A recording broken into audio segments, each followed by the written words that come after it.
Students, कैसे हो आप सभी लोग। मैं आपके और अपने यूट्यूब चैनल ITI विज़न पर आपका हार्दिक स्वागत और अभिनंदन करता हूं। तो डियर स्टूडेंट्स, आज मैं फिर से क्वेश्चन नंबर 1 से लेकर क्वेश्चन नंबर 25 तक की महत्वपूर्ण सीरीज़ लेकर आया हूं। और ये स्टूडेंट्स, ये DPP सीरीज़ है और ये DPP नंबर 3 होने वाली है। जी हाँ स्टूडेंट्स, और बहुत ही महत्वपूर्ण सीरीज़ है क्योंकि स्टूडेंट्स ये क्वेश्चन एग्ज़ाम की दृष्टि से बहुत ही ज़्यादा इंपॉर्टेंट है। और ये क्वेश्चन स्टूडेंट्स एग्जाम में बार बार पूछे जाते हैं। जी स्टूडेंट्स, ये क्वेश्चन एग्जाम में बार बार पूछे जाते हैं और रिपीटेड क्वेश्चन होते हैं। अभी हाल ही में 20 दिसंबर से CBT एग्ज़ाम चालू होने जा रहे हैं। जी हाँ स्टूडेंट, 2019 में जिनों का सेकंड ईयर है और जिनने 2020 में एडमिशन लिया था उनका फर्स्ट ईयर है, उनके लिए दोनों के लिए ये सीरीज़ चलाई जा रही है। तो स्टूडेंट्स, इन सीरीज़ की आप बहुत अच्छी तरीके से प्रैक्टिस कीजिए और मन लगा के पढ़िए। ठीक है स्टूडेंट्स, अब मैं स्टार्ट करता हूँ क्वेश्चन नंबर 1 से। अपशिष्ट निपटान विधि कौन सी है जो गर्मी पैदा करती है? जी हाँ स्टूडेंट्स, इंग्लिश में पढ़ें। Which is the waste disposal method that produce heat? ऐसी कौन सी विधि है जो गर्मी पैदा करती है? नंबर ए ऑप्शन है recycling, option B composting, option C incineration, option D waste compaction यानी अपशिष्ट संग्रहण। तो स्टूडेंट, इसका राइट आंसर क्या होगा क्वेश्चन नंबर 1 का? इसका राइट आंसर होगा स्टूडेंट ऑप्शन नंबर सी। क्या होगा स्टूडेंट? ऑप्शन नंबर सी, भस्मीकरण इसका राइट आंसर हो जाएगा स्टूडेंट। ठीक है स्टूडेंट्स, भस्मीकरण इसका राइट आंसर हो जाएगा। ठीक है ना। अब चलते हैं नेक्स्ट क्वेश्चन की तरफ। क्वेश्चन नंबर नेक्स्ट कहता है, फर्मर छेनी का क्या उपयोग है? जी students, what is the use of firmer chisel? Option A छीलने और जोड़ों की फिशनिंग में, ऑप्शन बी सामान्य छेनीकरण कार्य में, ऑप्शन सी लकड़ी में आयताकार छेद बनाने में, ऑप्शन डी लकड़ी में हल्का छेनीकरण तथा तेज किनारों की सफाई करने में। तो इसका राइट आंसर क्या हो जाएगा? ऑप्शन नंबर 2 हो जाएगा। सामान्य छेनीकरण कार्य में किसका प्रयोग किया जाता है स्टूडेंट्स? फर्मर छेनी का प्रयोग किया जाता है। किसका स्टूडेंट्स? फर्मर छेनी का, जनरल छिलीजिंग वर्क में। ठीक है स्टूडेंट्स, अब चलते हैं नेक्स्ट क्वेश्चन की तरफ। क्वेश्चन नंबर 3 कहता है, इस हथौड़े का क्या नाम है? जी स्टूडेंट्स, ये हथौड़ा आपको दे रखा है, हैमर है। इसका नाम क्या है? क्लॉ हथौड़ा, बॉल पिन हथौड़ा, क्रॉस पिन हथौड़ा, स्ट्रेट पिन हथौड़ा। तो स्टूडेंट, इसका राइट आंसर क्या हो जाएगा? ऑप्शन नंबर ए, इसको बोलते हैं क्लॉ हथौड़ा। क्या बोलते हैं? क्लॉ हथौड़ा। अब बोलते हैं नेक्स्ट क्वेश्चन की तरफ चलते हैं। क्वेश्चन 4 कहता है, 100 वाट 250 वोल्ट रेटेड बल्ब के गर्म प्रतिरोध का मान क्या होगा? जी स्टूडेंट्स, ये आर का वैल्यू पूछ रहा है। तो आप कैसे निकालोगे स्टूडेंट्स? ये आपको क्या दे रखा है? पी दे रखा है 100 वाट। पी कितना है स्टूडेंट्स? 100 वाट। ठीक है, ठीक है। और क्या दे रखा है? वी कितना है? 250 वोल्ट। कितना है स्टूडेंट्स? 250 वोल्ट। आपसे पूछा क्या? आर का मान। ठीक है, एक फॉर्मूला पढ़ा होगा स्टूडेंट्स हमने, पी बराबर होता है V² अपॉन R। ठीक है स्टूडेंट्स, V² का मान कितना है? 250 इंटू 250। ठीक है स्टूडेंट्स, अपॉन में आर कितना है स्टूडेंट्स? 100 वाट। आपको पी की वैल्यू यहाँ से निकालनी है। तो स्टूडेंट्स, क्या आएगा इसका आंसर? क्वेश्चन नंबर 4 का राइट आंसर क्या आएगा? Option number D. आप इसको सॉल्व कर लेना। कैसे करोगे? 00 से 00 कट गया और 25 का स्कोर क्या हो जाएगा स्टूडेंट्स? 625 ओम। ठीक है स्टूडेंट्स, ऑप्शन डी इसका मतलब क्या होगा? राइट आंसर हो जाएगा। ठीक है स्टूडेंट्स, अब चलते हैं नेक्स्ट क्वेश्चन की तरफ। क्वेश्चन 5 कहता है, सर्किट ब्रेकर में आर्क समान सुरक्षा के लिए किस प्रकार के प्रतिरोध का उपयोग किया जाता है? जी स्टूडेंट्स, ऑप्शन ए है varistor, option B sensistor, option C thermistor, option D LDR यानी लाइट डिपेंडेंट रजिस्टर। तो स्टूडेंट्स, क्वेश्चन नंबर 5 का राइट आंसर क्या हो जाएगा? वेरिस्टर। क्या हो जाएगा स्टूडेंट्स? वेरिस्टर। जो सर्किट ब्रेकर में आर्क समान सुरक्षा के लिए किस प्रकार के रेजिस्टेंस का प्रयोग करते हैं? वेरिस्टर रेजिस्टेंस का। ठीक है स्टूडेंट्स, अब चलते हैं नेक्स्ट क्वेश्चन की तरफ। क्वेश्चन नंबर 6 कहता है, रंगकूट विधि के द्वारा प्रतिरोध का मान बताइए। जी स्टूडेंट, रंगकूट विधि के द्वारा इसका मान बताएं। जी स्टूडेंट, मैं बता चुका हूँ, ये क्वेश्चन मैं एक बार करा चुका हूँ। TPP नंबर शायद मुझे लगता है 1 या 2 में करा दिया मैंने ये क्वेश्चन। तो स्टूडेंट, इसका मैं राइट आंसर बता देता हूँ आपको। क्वेश्चन नंबर 6 का राइट आंसर होगा ऑप्शन नंबर, क्या होगा क्वेश्चन नंबर 6 राइट आंसर क्या होगा? Option number C. ठीक है स्टूडेंट्स, अब चलते हैं नेक्स्ट क्वेश्चन की तरफ। Question number 7। जी हाँ स्टूडेंट्स, ये क्वेश्चन मैंने कवर करा दिया है। DPP नंबर 2 आप देख सकते हैं, इसका right answer option number B आ चुका है। 6 ओम रेजिस्टेंस इसका निकल के आता है। ये व्हीट स्टोन बेस की बैलेंस कंडीशन फॉर्मूला लगा के आप इसका आंसर निकाल सकते हो। ठीक है स्टूडेंट्स, अब चलते हैं नेक्स्ट क्वेश्चन की तरफ। क्वेश्चन नंबर 8 कहता है, यदि तापमान में वृद्धि के साथ इसके प्रतिरोध मान बढ़ता है तो उस प्रतिरोध का क्या नाम है? जी स्टूडेंट्स, यदि टेम्परेचर में क्या करते हैं स्टूडेंट? वृद्धि कर दें और रेजिस्टेंस के मान में भी वृद्धि करते हैं। ठीक है स्टूडेंट्स, तो वह कौन से प्रतिरोध है उसका नाम बताना है आपको? वेरिस्टर, सेंसिस्टर, थर्मिस्टर या LDR? जी स्टूडेंट बताइए। क्वेश्चन नंबर 8 का राइट आंसर क्या होगा स्टूडेंट्स? सेंसिस्टर। क्या है वो? सेंसिस्टर। टेम्परेचर बढ़ने पे उसका खुद का रेजिस्टेंस बढ़ता है। वो कौन से रेजिस्टेंस होते हैं? सेंसिस्टर होते हैं। अब चलते हैं नेक्स्ट क्वेश्चन की तरफ। क्वेश्चन नंबर 9 कहता है, प्रतिरोधक के प्रतिरोधक का क्या नाम है? जी स्टूडेंट्स, मैंने उस दिन बताया था इस विधि के लिए कौन सा फॉर्मूला यूज करते हैं? AB × 10⁻⁶ plus minus 10%। ठीक है ना। आप रंगकूट विधि में इन सब की क्या है, कलर कोडिंग की जाती है रेजिस्टेंस के, यानी कि वायर होता है उस पर कलर कोड किए जाते हैं और जिनकी रेजिस्टेंस की वैल्यू क्या फिक्स कर दी जाती है। यहाँ पे इनकी वैल्यू को आप लगा सकते हो, ए की वैल्यू, बी की वैल्यू एंड सी की वैल्यू। ठीक है स्टूडेंट्स, यहाँ से क्या है इस विधि का आंसर आप निकाल सकते हो रंगकूट विधि का प्रयोग करके। तो स्टूडेंट्स मैं आपको बता देता हूँ इसका राइट आंसर क्या हो जाएगा, option number B, 33 into 3300 plus minus 10%। जी हाँ स्टूडेंट्स, अब चलते हैं नेक्स्ट क्वेश्चन की तरफ।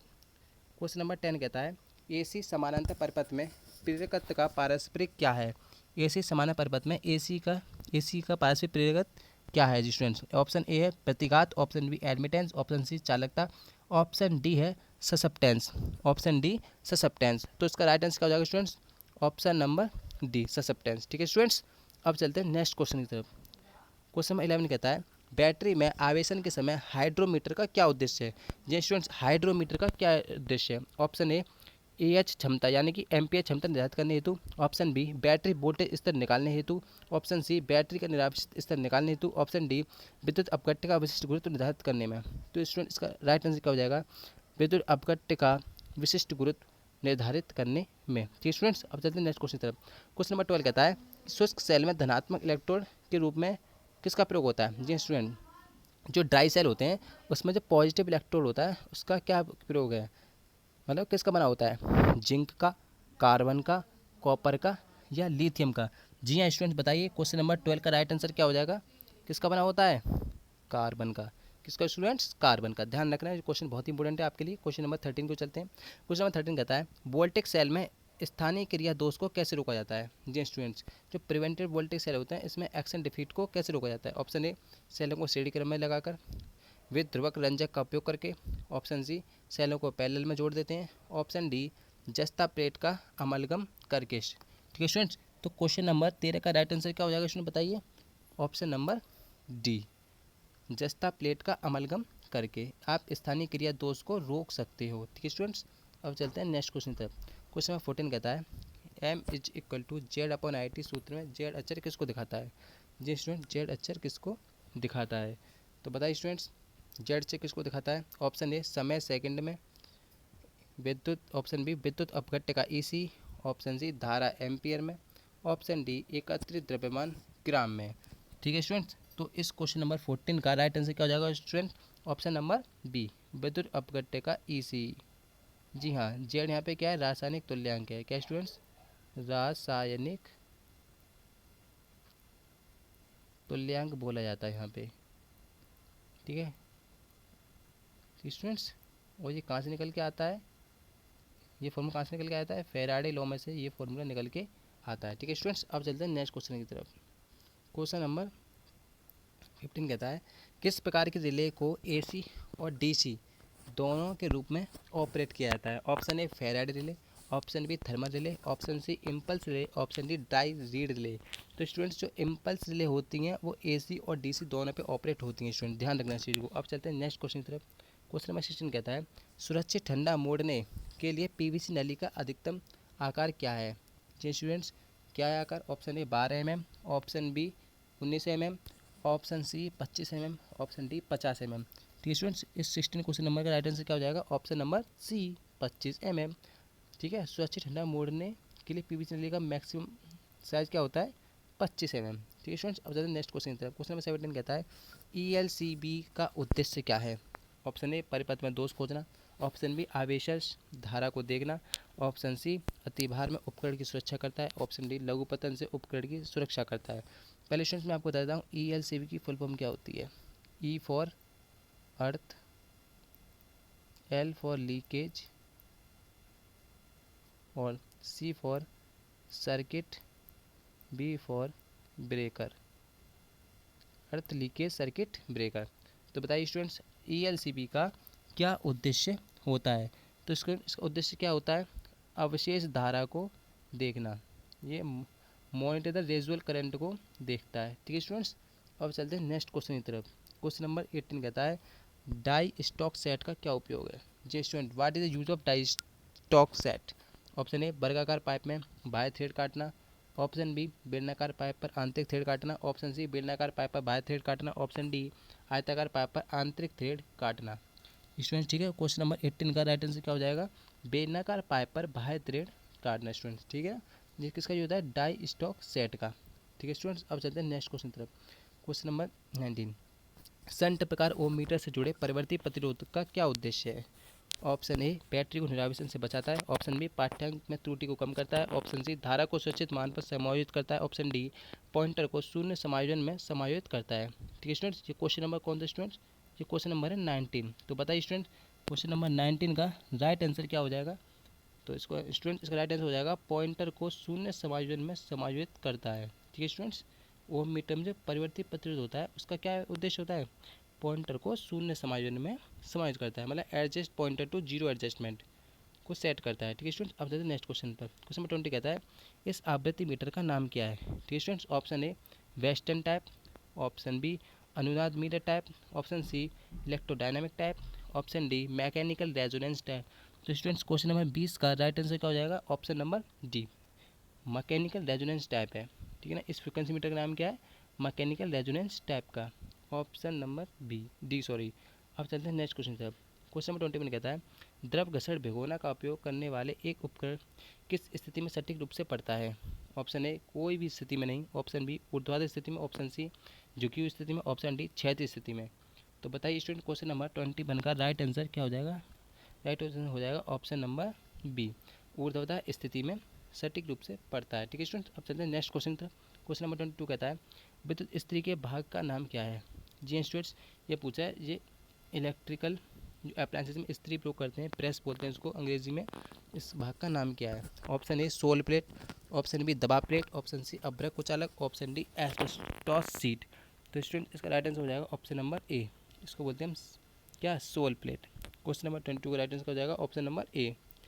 क्वेश्चन नंबर 23 देखिए, माइक्रोवेव ओवन में स्टीलर मोटर का कार्य क्या है। जो ओवन्स होते हैं उनमें स्टीलर मोटर पर की जाती है, क्यों की जाती है, उनका कार्य क्या है। तो बताइए, ऑप्शन ए, अंदर ठंडी हवा खींचता है। ऑप्शन बी, ऊष्मा को समान रूप से फैलाता है। ऑप्शन सी, गर्म हवा को बाहर निकालता है। ऑप्शन डी, घूमता है और फिर चुंबकीय ऊर्जा को दर्शाता है। तो इसका राइट आंसर क्या होगा, इसमें पहले रोटेट करता है, फिर इलेक्ट्रोमैकेनिकल जो इलेक्ट्रोमैग्नेटिक एनर्जी होती है उसको क्या है, दर्शाता है। ठीक है स्टूडेंट, इसलिए स्टीलर मोटर का प्रयोग किया जाता है। अब चलते हैं नेक्स्ट क्वेश्चन की तरफ। क्वेश्चन नंबर 24 कहता है, ट्रांसफार्मर की चित्रण विधि क्या है। स्टूडेंट, ट्रांसफार्मर दे रखा है, इसे आप बताना है ये आपकी कौन सी कूलिंग मेथड है। ऑप्शन ए, तेल प्राकृतिक ठंडा। ऑप्शन बी, तेल प्राकृतिक हवा बड़े ठंडा करना। ऑप्शन सी, तेल बलित हवा बड़े ठंडा करना। ऑप्शन डी, तेल प्राकृतिक पानी बड़े ठंडा। तो स्टूडेंट्स का राइट आंसर क्या हो जाएगा, ऑप्शन नंबर ए, इस विधि का नाम क्या है, तेल प्राकृतिक ठंडा मेथड। ठीक है स्टूडेंट्स, ये कूलिंग मेथड होते हैं ट्रांसफार्मर को कूल करने के लिए। अब चलते हैं नेक्स्ट क्वेश्चन तरफ। क्वेश्चन नंबर 25 कहता है, पावर ट्रांसफार्मर में विस्फोट बैंड प्रदान करने का उद्देश्य क्या है। जी स्टूडेंट, विस्फोट बैंड प्रदान किया जाता है क्यों। ऑप्शन ए, हवा छोड़ने के लिए। ऑप्शन बी, ऊष्मा छोड़ने के लिए। ऑप्शन सी, दबाव छोड़ना। ऑप्शन डी, नमी छोड़ना। तो स्टूडेंट, इसका राइट आंसर हो जाएगा, प्रेशर रिलीजिंग के लिए विस्फोट बैंड प्लग का प्रयोग किया जाता है। ऑप्शन सी इसका राइट आंसर हो जाएगा स्टूडेंट्स। ठीक है स्टूडेंट्स, आज के लिए इतना ही। क्वेश्चन नंबर मैंने 1 से लेकर 20 तक इसीलिए यहाँ समाप्त कर दिया है। तो स्टूडेंट्स, इन क्वेश्चनों को आप ढंग से प्रैक्टिस कीजिए, लिख के प्रैक्टिस कीजिए, क्योंकि स्टूडेंट्स ये प्रीवियस सीबीटी एग्जाम क्वेश्चन है, ध्यान रखना, मैं बार बार इस बात को कहता हूँ। और ये क्वेश्चन पूरे पूरे चांस है एग्जाम आने के लिए। तो स्टूडेंट्स, इन क्वेश्चनों को आप ढंग से लगाइए और प्रैक्टिस कीजिए। ठीक है स्टूडेंट्स, क्योंकि इन क्वेश्चन को लगाने से आपका क्या मनोबल भी बढ़ेगा और आप एग्ज़ाम की अच्छा करके आएंगे। ठीक है स्टूडेंट्स, आज के लिए इतना ही करते हैं, मिलते हैं नेक्स्ट वीडियो की तरफ। Okay, bye bye.